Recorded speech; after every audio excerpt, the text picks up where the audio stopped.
Normally get on here with these truth-based segments, and sometimes I have a little fun, I joke around, but today we gonna get serious. Y'all want me to speak that truth? Well, today here it comes.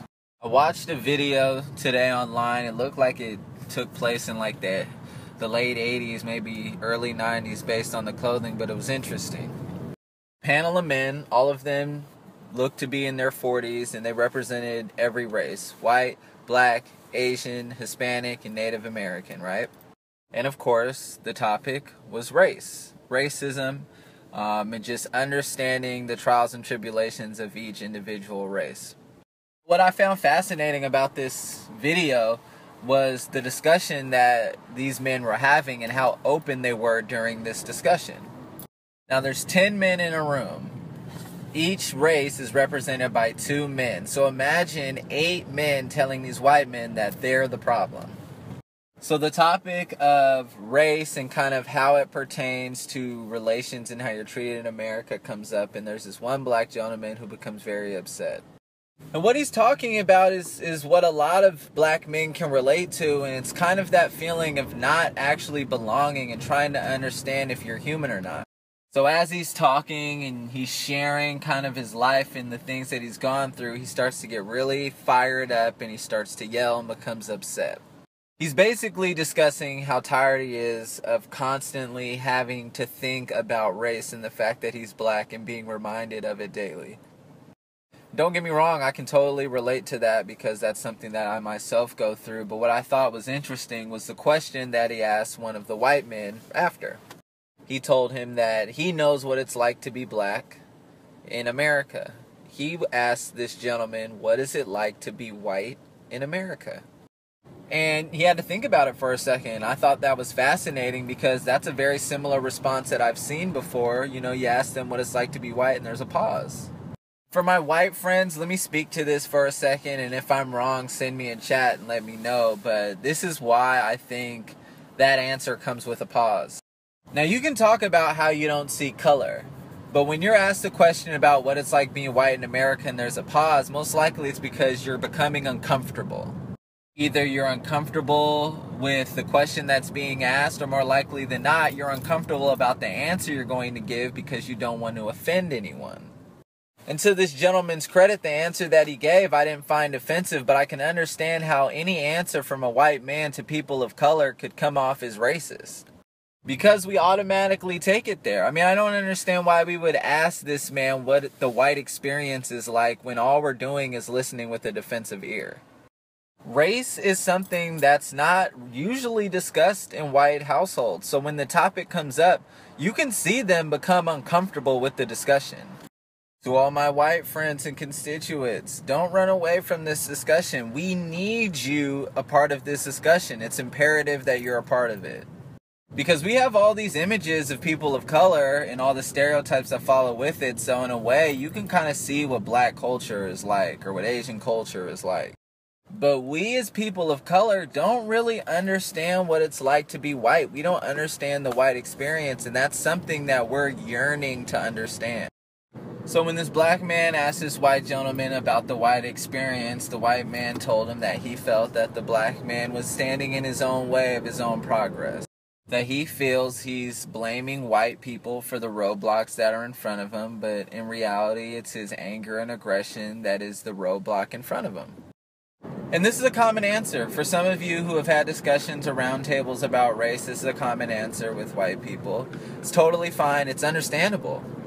Because that answer in itself is very telling of understanding the white experience, because what that does is it starts to show you how they see race and the world.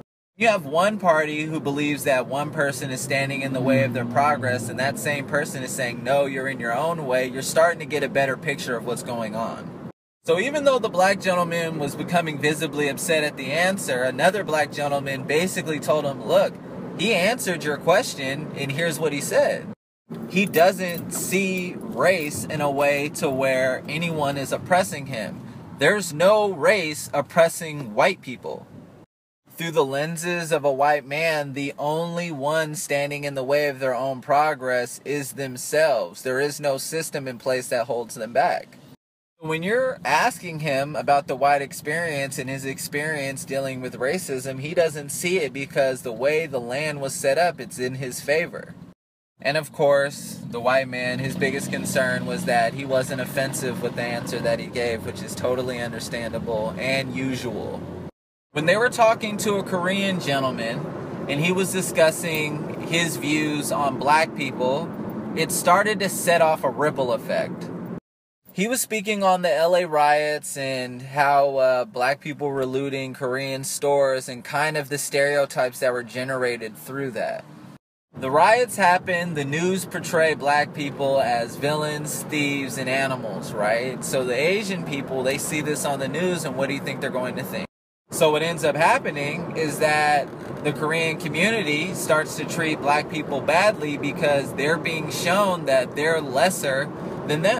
And this gentleman started to talk about some of the stereotypes that he had about black people, and he was talking about how a lot of those stereotypes came from what he saw on TV.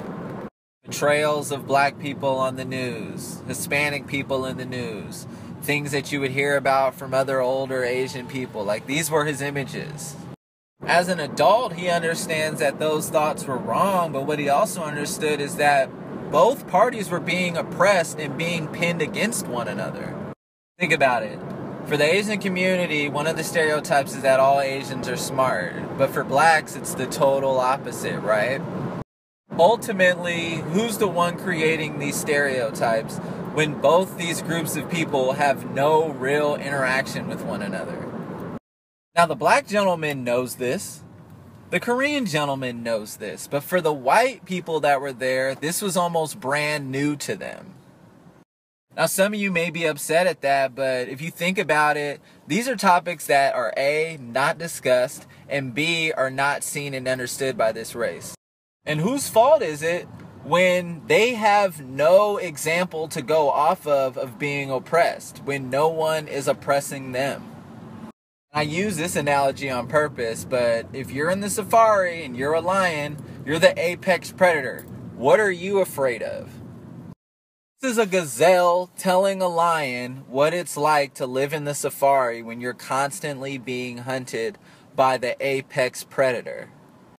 And the lion's probably looking at the gazelle like, what do you mean you live in fear? No, you don't have to live in fear. Well, yeah, you don't when you're the apex predator. And the lion's telling the gazelle, look, if you don't want to live in fear, just live like a lion. But the gazelle's like, nigga, I'm a gazelle. I can't change that. I can't change how I look. I can't change my fur. I can't change how I move. I am a gazelle. I am what I am.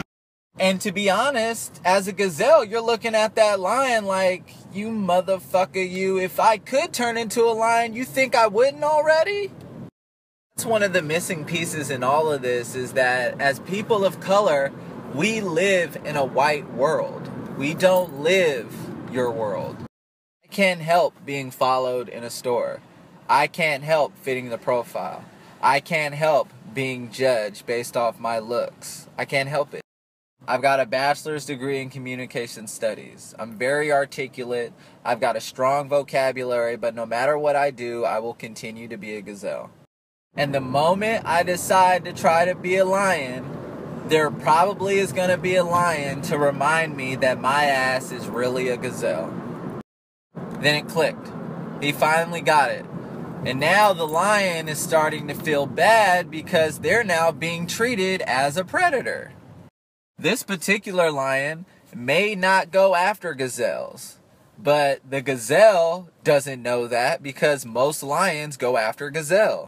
So this white man, his feelings were hurt because he didn't want to be looked at as the oppressor because he felt he wasn't one of those kinds of people. The part that really brought it all home for me was that, and he started to, become visibly upset, but he was upset that his race was viewed as oppressors. That lion can't change being a lion. And the rest of the world looks at these lions as predators, not prey. So imagine the internal struggle that lion must be going through when he's being treated as a lion, but he doesn't want to be treated as all the other lions. And that's when it clicked. Because when you're black, you can't change that. When you're Asian, you can't change that. When you're Hispanic, you can't change that. You are what you are. He finally got it. Because he was being treated as the oppressed unfairly. He understood how people of color are being treated unfairly the same way. Because all black males don't want to be looked at as thugs, looked at as aggressive animals. We don't want to be looked at like that. All Hispanic males are not illegal immigrants. They're not thieves. They're not gangsters. They don't all want to be looked at like that. All the Asian people don't want to be looked at as nerds and very intelligent and maybe cheap or fucking know martial arts. They don't. And apparently all the white people don't want to be looked at as oppressors or as the race that oppresses people. But right now, that's just the world that we live in. But how does a gazelle change the rules that a lion has made? The lion needs to change the rules that the lions have made. And how many lions do we need to speak up before the gazelles are looked after? How many more gazelles have to die until we realize that this isn't the right thing? The answer to that question is deeper than we know, and it may take longer than we're all willing to find out. But you know what? As long as we all take the time to sit down with each other and understand where we're coming from, we'll be able to make progress. But it takes a group of people to sit down to want to understand. But as long as the lions want to stay lions and don't want to hear the gazelles, we'll always be prey. Brush up. That I stole and we still ain't honest.